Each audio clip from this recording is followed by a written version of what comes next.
नमस्ते।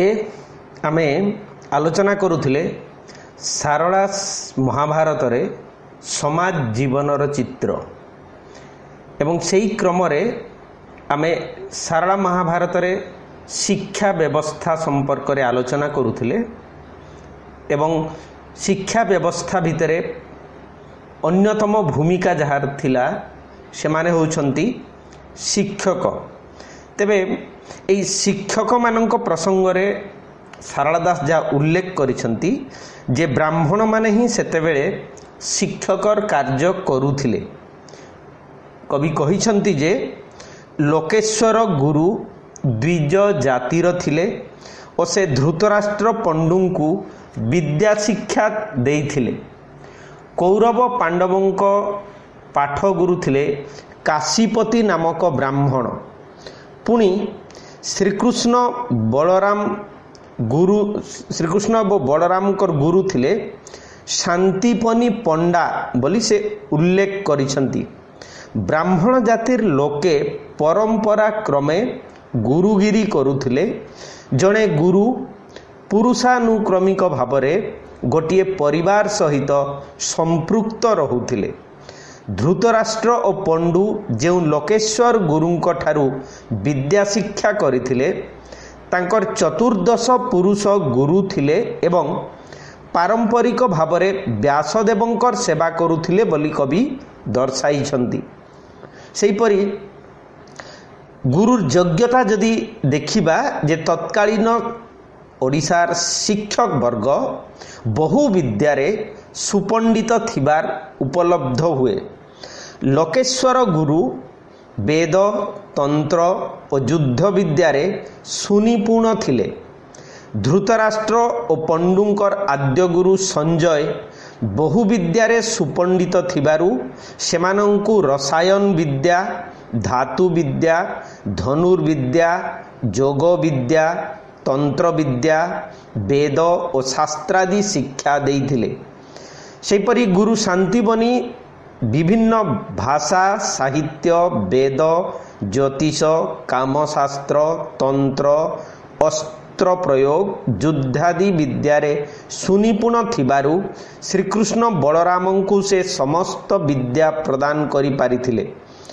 गुरु द्रोण वेद, तंत्र, मल्ल विद्या, धनुर्विद्या, अस्त्र शस्त्रादि विद्या, ज्योतिष और विभिन्न शास्त्र रे थिले प्रवीण।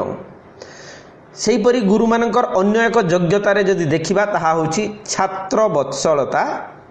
एवं सारला दासंकर जुगरे ओडिशार शिक्षक माने छात्र मानक प्रति स्नेहशील थिबा जणा जाए। कवि वर्णित केतेक दृश्यरु यह अवधारित हुए। जेपरी गुरु शांतिपनी शिष्य मानंकु पुत्र परि देखुथिले। शिष्य मानंकु से पुत्र बोली संबोधन करिथिबारु यह सचराचर प्रतिपादित हुए। गुरु द्रोण मध्य एकलव्य तथा कौरव पांडवंकु पुत्र बोली ज्ञान करुथिले। तेणु एकलव्यंकु कहिथिले जा आदि पर्व रे उल्लेख कराइछि द्रोण बोइले आंभर तू तो पुत्र बाबू जहांकु माइलु आंभ पुत्र से ही सबु। शांतिपनी स्नेहरे शिष्य मानंकु विद्या शिक्षा देउथिले बोली कवि वर्णित उक्तिरु जणा जाए। परशुराम द्रोणंकु स्नेह मिश्रित कथारे वेदगान करिबा पई कहिथिले। भाग्यवंत गुरु शिष्यंकु पुत्र भावरे देखुथिले। स्नेहशील गुरु द्रोण कौरव मानंकु गंडा निमित्त प्रेरण करी 12 दिन पर्यंत बाट चाही रहिथिले। एवं एई बाट चाहिबा भितरे जने स्नेहशील पितार छवि ही प्रतिफलित हेई पारे। द्रोणाचार्य सर्वदा शिष्य मानंकु सत् परामर्श प्रदान करुथिले। विद्या शिक्षार शेषरे से कौरव मानंकु सत् परामर्श देई कहिथिले यद्यपि तुम्भंकु विद्या शिखाइलु आंभे भीम अर्जुन विवादी नहइब केबे तुम्भे जे एक सदर नहुअत भिन्न युधिष्ठिंकी पूजुथिब पंडुर समान युधिष्ठि संगे अप्रीति न करिब काले ଏହି ଶ୍ରୀ ସମ୍ପଦ ବାବୁ ନର ହେ ନିଶ୍ଚଳେ ଆଦି ପର୍ବରେ ଏହା ଉଲ୍ଲେଖ କରାଯାଇଛି। ଦୁର୍ଯ୍ୟୋଧନଙ୍କୁ ଲକ୍ଷ୍ମୀ ତ୍ୟାଗ କରି ଚାଲିଗଲେ। ସେତେବେଳେ ଗୁରୁ ଦ୍ରୋଣ ତାଙ୍କୁ ବାଟ ଦେଖାଇ ବଳରାମଙ୍କର ଶରଣାପନ୍ନ ହେବାକୁ ଉପଦେଶ ଦେଇଥିଲେ।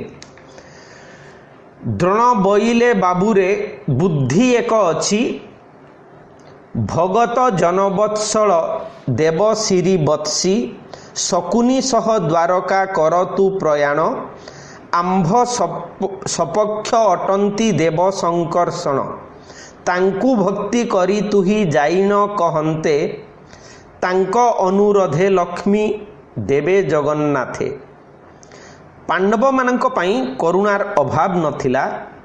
ଜରାସନ୍ଧ ଦ୍ୱାରା ଭୀମ ନିହତ ହେବାର ସମ୍ବାଦ ପ୍ରାପ୍ତ ହୋଇ ସେ ବିକଳ ଭାବରେ କ୍ରନ୍ଦନ କରିଥିଲେ। ପାଣ୍ଡବମାନେ ଯତୁଗୃହରେ ଦଗ୍ଧ ହେବାର ଦୁଃସମ୍ବାଦ ଶ୍ରବଣ କରି ସେ ମୂର୍ଚ୍ଛାଗତ ହେଲେ। କୌରବମାନଙ୍କ ପକ୍ଷରେ ସେ ଯୁଦ୍ଧ କରିଥିଲେ ହେଁ ଯୁଧିଷ୍ଠିରଙ୍କୁ ଆଶୀର୍ବାଦ କରିଥିଲେ। ଗୁରୁ ଦ୍ରୋଣ ସମଦର୍ଶୀ ବ୍ୟକ୍ତି ଥିଲେ। ତାଙ୍କ ପାଖରେ ଉଚ୍ଚ ନୀଚ ଧନୀ ଦରିଦ୍ରର ଭେଦଭାବ ନଥିଲା।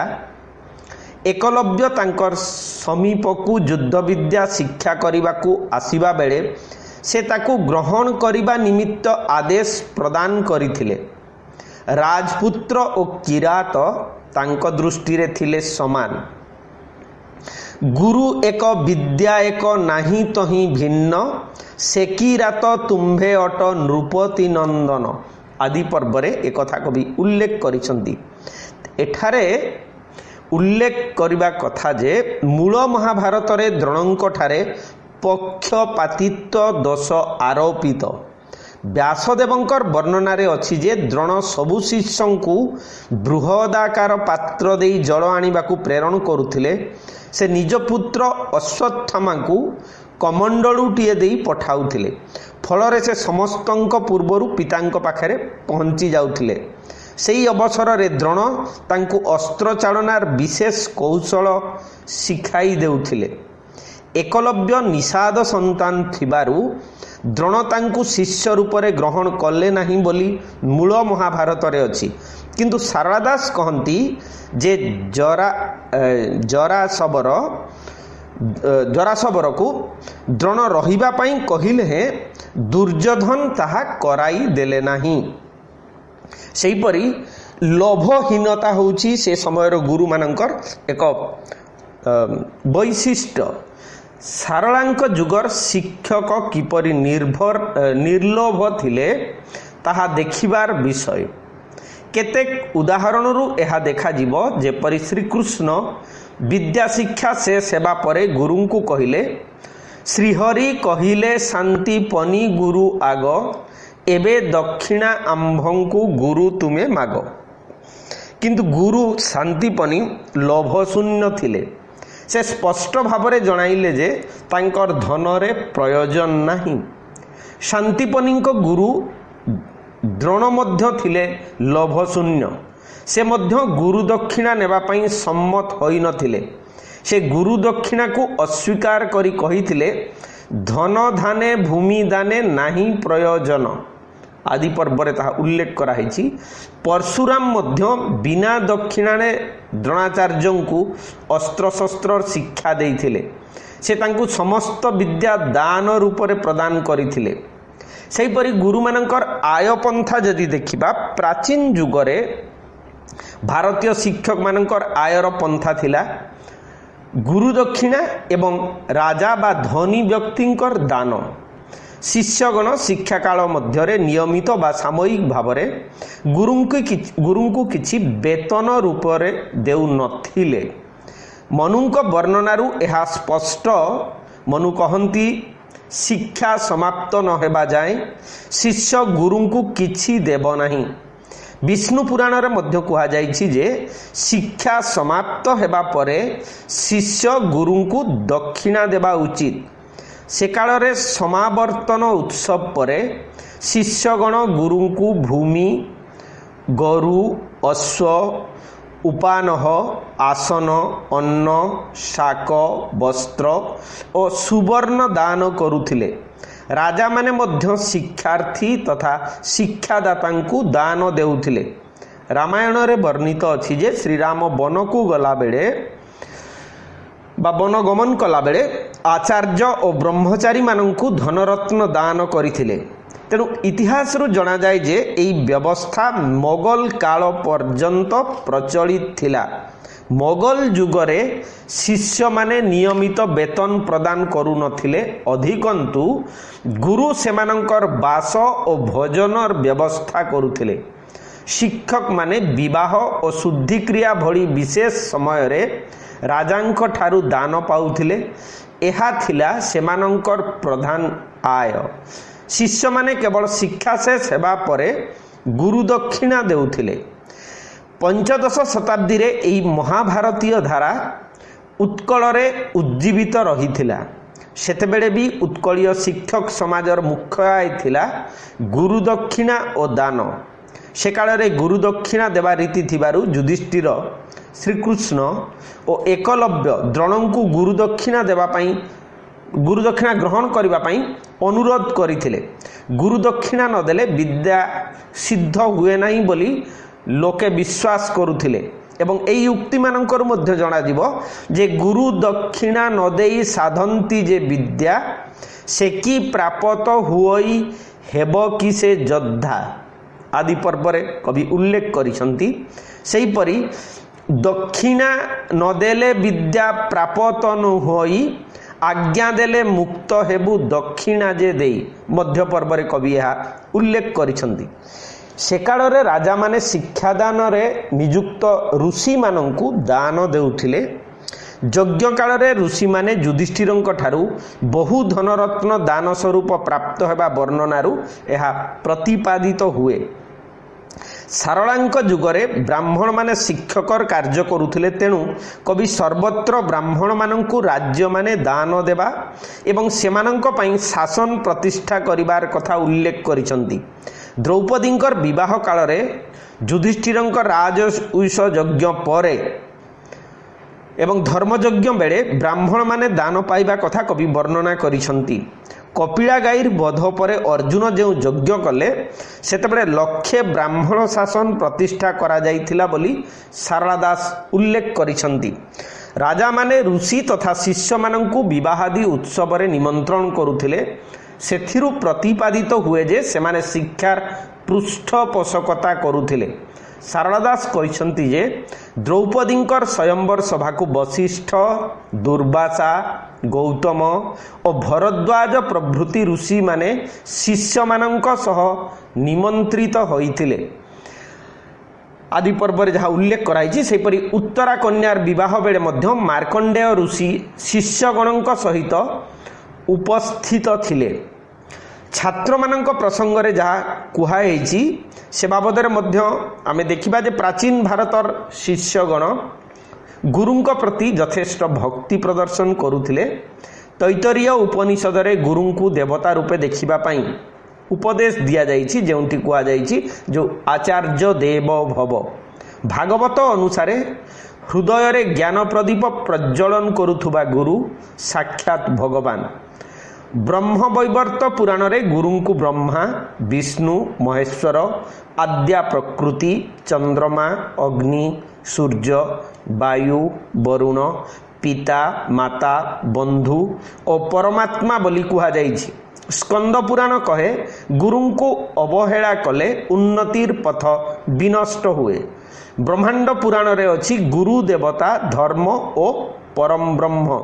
रामायण मतरे गुरु सेवा कले स्वर्ग धन धान्य और विद्या मिले। विष्णु पुराण रे शौचाचार सह गुरु सेवा कर्तव्य बोली लेखा है। तेबे सारला दास सेही परंपरा को अनुसरण करिसंती एवं गुरु भक्ति प्रसंग रे महाभारत रे जहाँ कुहाई सेथिरे कुहाई जे गुरु समस्त प्रकार उन्नतिर मूल एवं यह लोक विश्वास। कवि कहती जे गुरुंकर कथा न मानिले विद्यालाभ हुए नहीं। गुरुंको निंदा कले लोक मूर्ख और अज्ञान हुए। गुरुंको प्रति विश्वासघातकता कले जीवन रे अकीर्ति मिले और मृत्यु परे नरकरे पड़िबाकू हुए। द्रोण पर्व रे से कथा उल्लेख कराही। गुरुंको पाखरे मिथ्या कहिले मनीष नरकरे पड़े। गुरु जहा कहती ताहा कदापि अन्यथा हुए नहीं। से जुगरे गुरु सर्वदा शिष्यर नमस्य बोली विवेचना करा जाउथिला। तेणु युधिष्ठिर महाभारत समर आरंभ हेबा पूर्वरु गुरु द्रोणाचार्य को वंदना करिथिले। अर्जुन वनवास करने जिबा बेले गुरु द्रोणाचार्य को प्रणाम करी यात्रा आरंभ करथिले। अभिमन्यु युद्धारंभ बेले गोटिए सर पेषण करी द्रोणंकर पादरे नमस्कार जणाइथिले। श्रीकृष्ण बलराम सर्वदा गुरु शांतिपनी को नमस्कार करुथिले और बहु भावरे पूजा करुथिले। सारला दासंकर प्रदर्शित आदर्श ही ओडिशार आदर्श एवं तार अनेक प्रमाण मध्य मिलिब। गुरु सेवा प्रसंग रे सारला दास जहा उल्लेख करिसंती जे छात्र माने गुरुंकर सेवा बिना द्विधारे करुथिले। श्रीकृष्ण बलराम प्रभृति शिष्य मानंकु गुरु शांतिपनी वनस्थ को काठ आनिबा निमित्त उपदेश देइथिले एवं सेमाने ताहा पालन करिथिले। गुरुपत्नी आदेश रे श्रीकृष्ण वरुणालय और जमालय को जाई तांकर मृत पुत्र मानंकु फेराई आनिथिले। द्रोणंकर पत्नी कृपिंकर श्राद्ध पाई गंडा मांस आवश्यक हेबारु कौरव माने वनस्थ को जाई गंडा और हरिण नहीं आसीथिले। जरार शररे कौरव माने निहत होइथिले। गुरु द्रोण आदेश देबारु जरा सेमानंकु जीवन्यास देला। गुरुंकर आदेश रे से निजर बाम हस्तर वृद्धांगुड़ी अकातरे काटी समर्पण करिदेला। से द्रोणंकर समीप को युद्ध विद्या शिक्षा करिया पई जीवा बेले गोटिए गंडा नहीं तार आखड़ा को जाइथिला बोली कवि उल्लेख करिसंती। साधना संपर्क रे जदि देखिबा सारला दास उल्लेख करिसंती तपस्या बा साधना बलरे लोक ज्ञान लाभ करे। ताहा द्वारा अशुद्धिर नाश होई शरीर तथा इंद्रियर सिद्धि आसे। तेणु भारतीय परंपरा रे तपस्यार स्थान जुगे जुगे स्वीकृत होई आसीछि। ब्रह्मांड पुराण रे कहा जाइछि जे स्वयं नारायण सृष्टि करिबा उद्देश्य रे तपस्या रत थिले। सारलांक जुगरे तपस्या बा साधना ही सिद्धिकामी पुरुष मानकर प्रधान पंथा थिला। कवि दर्शाई जे गुरु द्रोण वेद विद्यार साधना करी परशुराम को संतुष्ट करि पारिथिले। से प्रत्यह वनभूमि रे सर प्रयोगर साधना करुथिले। अश्वत्थमा 15 वर्ष धरी तपस्या करिथिले। ताहा फଳରେ से अमर बर लाभ करिथिले। राजा द्रुपद 18 वर्ष काल शिवं को संतुष्ट करिबा पई तपस्या करिथिले। गुरु ग्रहण प्रसंग रे कहा जाइछि जे ब्रह्मांड पुराण रे मध्य ता उल्लेख कराइछि जे महादेवी राधिका श्रीकृष्ण को गुरु ग्रहण करने को उपदेश देइथिले। बागदेवी राजा वृषभानु को गुरु करी मंत्र नेबा निमित्त आदेश देइथिले। उत्कलर शिक्षा व्यवस्था रे मध्य गुरु ग्रहण अपरिहार्य थिला। कविंकर केतेक वर्णनारू ताहा स्पष्ट हुए। एकलव्य द्रोणाचार्यंकर मूर्ति स्थापन करी शस्त्र शिक्षा करुथिले। ताहा देखि तांकर स्त्री गुरु ग्रहणर आवश्यकता दर्शाइथिले। अकारणे पामरतु धाई किंपा मरु एहा साधु अछु कह केतहर गुरु गुरु नथिले तो विद्या नुहई प्रापत मूर्ख पामरे बने चर बने जात। तेणु उत्तम गुरुंकर संधान रे शिष्य माने दूर देश को यात्रा मध्य करुथिले। द्रोणाचार्य परशुराम निकट को, श्रीकृष्ण बलराम शांतिपनी समीप को एवं दुर्योधन बलराम पाखकू यात्रा करिथिले। विद्या अध्ययन पाई दूर देश को यात्रा करिबार विवरणी महाभारतर अनेक जगार एवं परवर्ती समय रे मध्य काव्य मानकरे उल्लेख कराइछि। तेबे अन्यान्य जातिर शिक्षा प्रसंग रे जो कथा उल्लेख कराइछि से विषय रे मुख्य कथा होछि जे सारला दास जहाँ उल्लेख करिसंती जे ब्राह्मण क्षत्रिय समाज परि अन्यान्य जाति मानकर विशेष शिक्षा दीक्षा नथिला। जेमिति गोपाल जाति मानक बाबदरे कवि वर्णना करी कहउछंती से कालर गोपाल मानक मध्यरे शिक्षा दीक्षा नथिला बोली श्रीकृष्ण बलराम को मथुरा देश वर्णनारू सूचित हुए।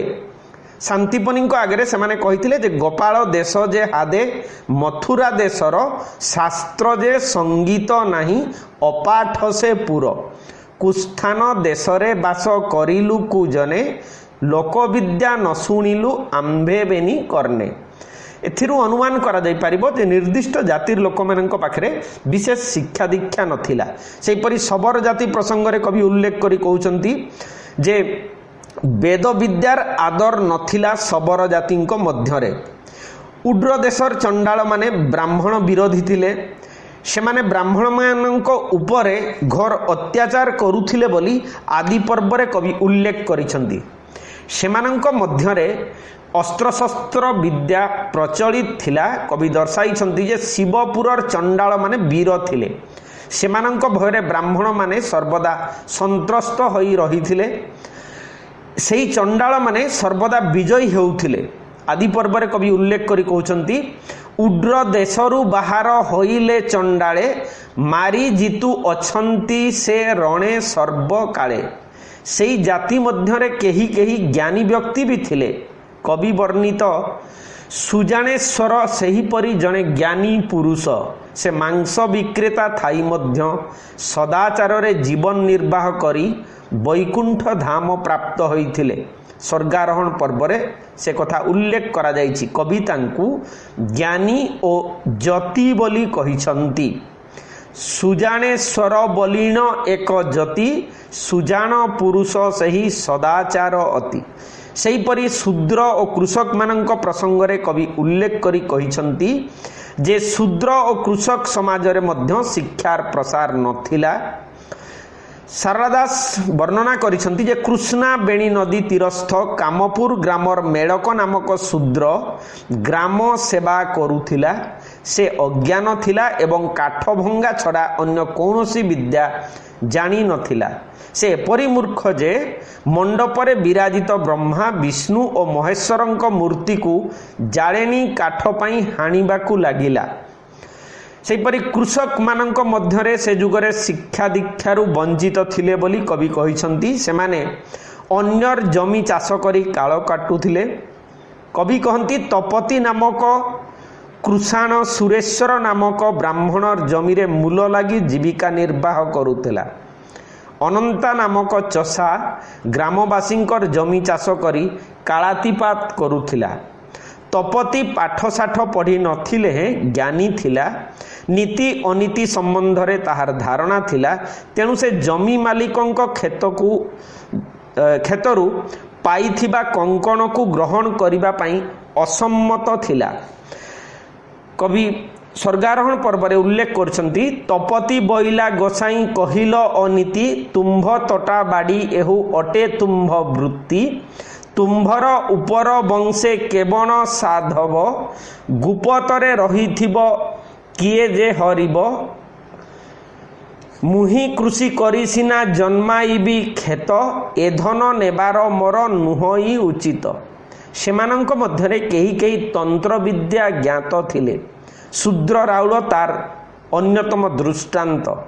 राशि चाषरे नियुक्त शूद्रक राउल महाजाल पाती भूतंकु धरिबा लुहा कंटारे सेमानंक किड़िबा आदि वर्णनारू जना जाए जे से थिला तांत्रिक। वैश्य जातिंक प्रसंग रे कवि उल्लेख करुछंती जे वैश्य जाति मध्यरे शिक्षार अभाव थिला। से काल वैश्य जाति मध्यरे मिथ्याचार लोभपरायणता और पुराण पाठर विमुखता थिला। तेणु जम हरिसाहू को कहिथिले जेते लाभ हेले मिथ्या न कहिब हादे चारि पादे किणी नेई बिकी पांच पादे त्रिकाल संध्या करिब नीति तिनी बेड़े अवसर क्रमे जीव वेदंकर आल विष्णु अर्चना करिबे शास्त्रर विधाने विष्णु पुराण पढ़िबे सदा सूची मने। हरिसाहू जे साधारण ज्ञान विवर्जित थिला ताहा अन्य एक वर्णनारू सूचित कन्या विवाह काल निहत बोली ताकू विवाह न देवा एवं शेषरे स्वर्गपथर यात्री युधिष्ठिर को कन्यादान करिबा ताहार ज्ञानहीनतार परिचय दिए बोली कवि उल्लेख करिसंती। इतर जाति प्रसंग में कवि कहउछंती जे सेमानंक मध्यरे शिक्षार कौनसी प्रसार ही नथिला, सेमाने शास्त्र पुराण संबंध रे अनभिज्ञ थिले। कवि वर्णनारे कुहाइछि जे तस्कर सभारे जेने पौराणिक हरि, दैत्य सभारे विष्णुंकर वंदना की करी, चंडाल सभारे जेने हरिवंश पथी, पिशाच सभारे किबा ब्राह्मणे करंती। पिशाच मानक मध्यरे कई जड़ीबूटी प्रयोग करुथिबा कविंक वर्णनारू उपलब्ध हुए। करजुग नामक पिशाचुणी गोप्यानपुर रे राजा कर्णकेशरींकर पत्नी भानुमती को जड़ीबूटी औषध देवा वृत्तांतरू ताहा प्रमाणित हुए। सारला महाभारत रे वर्णित जदि अन्य प्रसंगर कथा देखिबा शिल्प वाणिज्य और स्थापत्य, तेबे शिल्प मध्यरे वस्त्र शिल्प, लौह शिल्प, ताम्र शिल्प, कांस शिल्प, मृण्मय शिल्प और काष्ठ शिल्प आदि प्रचलन थिला। महाभारतरू आंतर्वाणिज्य, बहिर्वाणिज्य, नौवाणिज्य, बदल, मुद्रा, ओजन आदि संपर्क रे बहु कथा जना पड़े। से समय रे स्थापत्य कला बेस उच्च कोटीर थिला।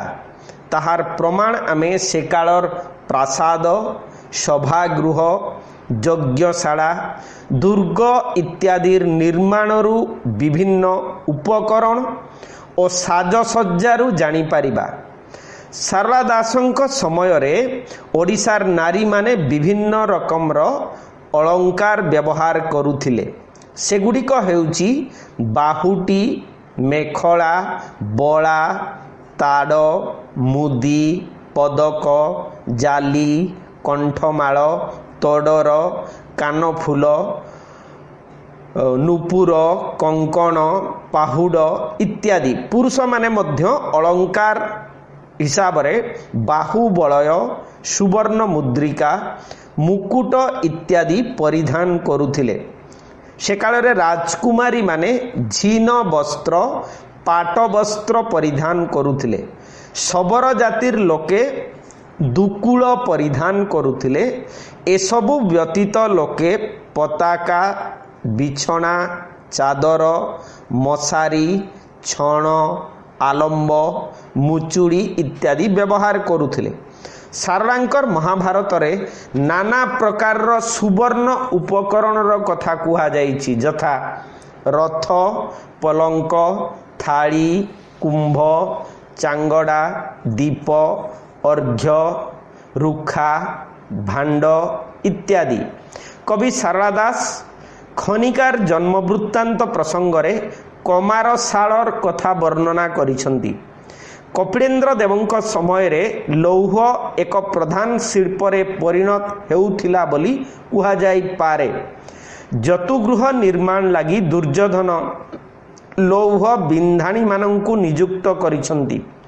से समय रे व्यवहृत लौह जिनिस गुड़िक होउची कटारी, कुठार, कोड़ी, कुंत, लेखनी, गदा, सर, सांजू, मुद्गर, खड्ग, शूल इत्यादि। सारलांक समय रे ओडिया कारीगर माने तंबारे नाना प्रकार द्रव्य प्रस्तुत करुथुले, यथा कुंड, नौका, पानी कुंड। पांडव माने इंद्रप्रस्थ को गला बेले रूपार एही भांडरे दही जोगाड़ करा जाइथिला। अभिमन्युंकर विवाह काल रे श्रीकृष्ण एक रौप्य पाबच्छ उपरे बसिथिबार वर्णना अछि। कविंकर वर्णना रे कांसर प्रयोग रहिछि, यथा कंसाल, मर्दल, झांझर इत्यादि। महाभारत रे कुंभारशाल कथा वर्णना करा जाइछि। से समय रे घट, कलसी, नौती, हांडी दीप, कलश इत्यादि माटी रे मध्य तैयारी हेउथिबा जणा जाए। ସାରଳାଙ୍କ ସମୟରେ ବଢ଼େଇ ମାନେ କାଠରେ ବିଭିନ୍ନ ପ୍ରକାର ଜିନିଷ ତିଆରି କରୁଥିଲେ, ଯଥା ରଥ, ପଲଙ୍କ, କବାଟ, ଶଗଡ଼, ହଳ, ଲଙ୍ଗଳ, ଧନୁ ଇତ୍ୟାଦି। ଚମଡ଼ାରେ ସେତେବେଳେ ମୃଦଙ୍ଗ, ଢୋଲ ଇତ୍ୟାଦି ତିଆରି କରାଯାଉଥିବାର ଜଣାଯାଏ। ମହାଭାରତରୁ ବାଣିଜ୍ୟ ସମ୍ପର୍କରେ ଅନେକ କଥା ଜଣାପଡ଼େ। ସେ ସମୟରେ ଦୁଇ ପ୍ରକାର ବାଣିଜ୍ୟ ପ୍ରଚଳିତ ଥିଲା, ଯଥା ଅନ୍ତର୍ବାଣିଜ୍ୟ ଓ ବହିର୍ବାଣିଜ୍ୟ। ମହାଭାରତରୁ ଦୁଧ ଦହି ବିକ୍ରୟ ଠାରୁ ଆରମ୍ଭ କରି ଘୋଡ଼ା ବ୍ୟବସାୟ ଓ କାଠ ବ୍ୟବସାୟ ପର୍ଯ୍ୟନ୍ତ ବହୁ କଥା ଜଣାପଡ଼େ। ଗଣ୍ଡା ମାଂସ ସେ ସମୟରେ ଏକ ଲାଭଜନକ ବ୍ୟବସାୟ ଥିଲା। ସାରଳାଙ୍କ ସମୟରେ ନଦୀ ପଠାରେ ମଧ୍ୟ ବାଣିଜ୍ୟ ଯଥେଷ୍ଟ ଉନ୍ନତି ଲାଭ କରିଥିଲା। ସାରଳାଙ୍କ ସମୟରେ ମାଢ଼, କର୍ଷ, କଉଡ଼ି ଇତ୍ୟାଦି ମୁଦ୍ରାର ପ୍ରଚଳନ ଥିଲା। ଓଜନ ପାଇଁ ସେ ସମୟରେ ବିଶା, ପଳ ଇତ୍ୟାଦିର ବ୍ୟବହାର କରାଯାଉଥିଲା। ସାରଳାଙ୍କର ମହାଭାରତରୁ ଏକଥା ଜଣାପଡ଼େ ଯେ ସ୍ଥାପତ୍ୟ କଳା ଯଥେଷ୍ଟ ଉନ୍ନତ ଥିଲା। ବହୁ କୋଠରୀଯୁକ୍ତ ଗୃହମାନ ସେତେବେଳେ ତିଆରି କରାଯାଉଥିଲା। ସାଧାରଣ ଘର ପାଇଁ ଓରା, ଶ୍ରେଣୀ, ବତା ଆଦିର ବ୍ୟବହାର କରାଯାଉଥିଲା। ଯଜ୍ଞଶାଳ, ସଭାଗୃହ ଆଦି ବିଶାଳ ଥିଲା। ଏଗୁଡ଼ିକ ବହୁ ଆୟତନ ବିଶିଷ୍ଟ ଏବଂ ବହୁ କୋଠରୀଯୁକ୍ତ ଥିଲା।